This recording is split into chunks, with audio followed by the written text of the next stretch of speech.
प्रभात मधला चित्रपट तयार केला होता आणि या चित्रपटामध्ये एका भोसट टाळकरी अशी तुकारामांची प्रतिमा उभी केलेली होती. कुणी यावं, टपली मारून जावं, हा आपला साधा बोळा व्यवहार शून्य माणूस.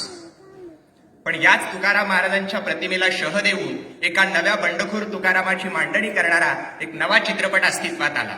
पण गंमत म्हणजे ज्या तुकारामांवर पहिलं भाषण आचार्य आत्र्यांनी केलं, त्या आत्र्यांनी जेव्हा फुल्यांवर चित्रपट काढला तेव्हा आत्रे म्हणाले, फुल्यांवर काढला म्हणून ब्राह्मणांनी पाहिला नाही आणि ब्राह्मणांनी काढला म्हणून बहुजनांनी पाहिला नाही.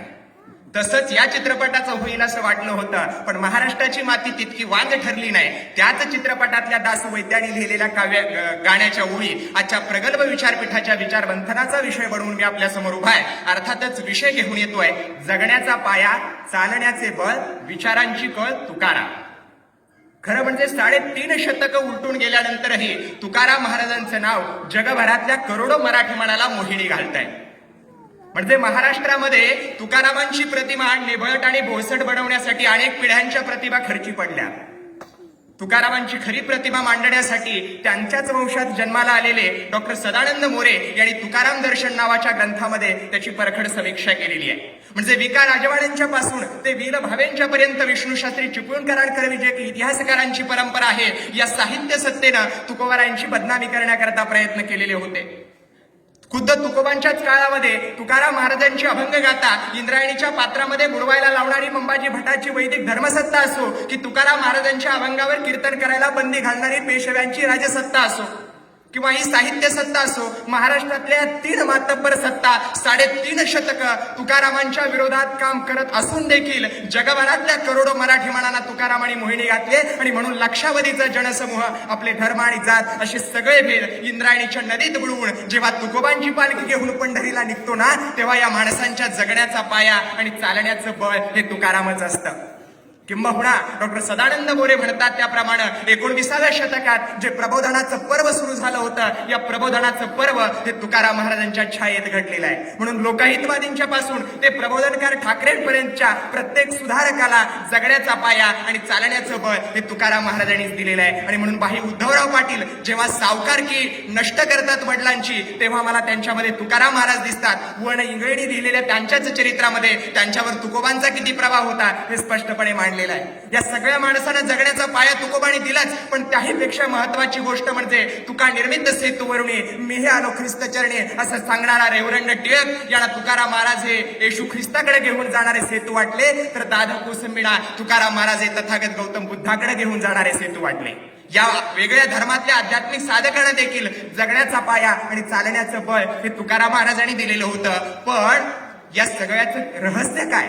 म्हणजे एका बाजूला तुकारामांच्या बदनामीची एवढी मोठी मोहीम असताना इथल्या सर्वसामान्य माणसांनी, फाटक्या माणसांनी तुकाराम महाराजांना कसं काय जिवंत ठेवलं? कारण तुकाराम महाराज त्यांच्या जगण्याचा पाया कसा बनले? याचं कारण आहे विचारांची कळ तुकाराम. याचं कारण आहे तुकाराम महाराजांचे विचार.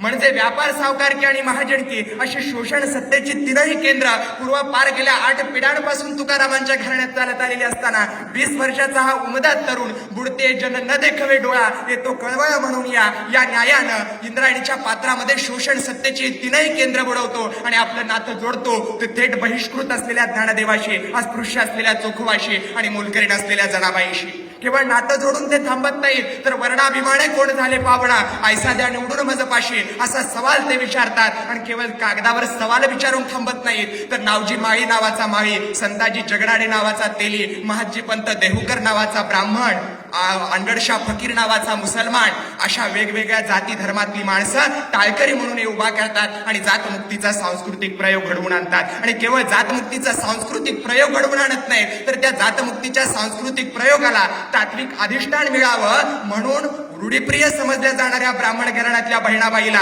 बौद्धाचार्य अश्वघोषांनी लिहिलेल्या वज्रसूची नावाच्या जात्यांत काव्याचा मराठीमध्ये अभंगानुवाद करण्याची प्रेरणा देतात. जेव्हा फेमिनिझम नावाचा शब्द जन्माला यायचा असतो, त्याच्या 3 शतका अगोदर आमचे तुकोबाराय केवळ वाती बळून श्रवण भक्ती करण्याचं नव्हे, तर थेट विचार आणि अभिव्यक्तीचं स्वातंत्र्य असणारी स्त्री मुक्ती घडवून आणतात. तिळ जाळले तांदूळ काम क्रोध तैशेची खळ अशी कर्मकांडाची रेवडी उडवत असताना चित्तशुद्धीचा आग्रह करतात. कलियुगी घरोघरी संत झाले फार, वितेभरे पोटासाठी हिंडती दारोदार. असा संतांच्या सुळसुळाटावर टीका करत असताना जे का रंजले गांजले त्यासी म्हणी जो आपुले, तोची साधू ओळखावा देव तेथेची जाणावा. अशा आदर्श साधुत्वाची प्रतिमा ते लोकांच्या समोर उभे करतात. म्हणजे एका बाजूला जे इथले जनता होती ती स्वकीय वतनदारांच्या त्यांच्याशी असलेला व्यवहार बैसोनिया तक्ता न्यायवीण पीडिती लोक असा असायचा, तर परकीयांशी मात्र होती निचांचे चाकर चुकलिया खाती मार असा लाचारीचा व्यवहार असायचा. या वतनदाराच्या पासून इथल्या उपरी आणि कारुणारू शेतकऱ्यांच्या राजकीय जाणीवा जागृत करण्याकरता पायकीचे अभंग लिहून शिवछत्रपती शिवाजी महाराजांच्या स्वराज्य क्रांतीची सांस्कृतिक पार्श्वभूमी तयार करणारे तुकाराम महाराज आणि स्वतःची गाथा इंद्रायणीच्या पात्रामध्ये बुडवल्यानंतर सत्याग्रही उपोषण करणारे सत्याग्रही तुकाराम महाराज मग गांधींचाही आदर्श ठरतात आणि भारतीय स्वातंत्र्य लढ्यातल्या या महात्मा गांधींना तुकोबांच्या 16 अभंगांचं भाषांतर करावं वाटतं. त्या माणसांच्या जगण्याचा पाया आणि चालण्याचं बळ हे पुन्हा आमचे तुकाराम महाराज असतात. न्यायमूर्ती राणा खटल्याची सुनावणी करताना काही सुचत नाही तेव्हा देखील त्यांना जगण्याचं बळ आणि चालण्याचं बळ हे आमचे तुकाराम महाराजच देत असतात. या तुकाराम महाराजांना विनम्र अभिवादन करतो आणि इथंच थांबतो. पुंडलिक वरदारी विठ्ठल श्री ज्ञानदेव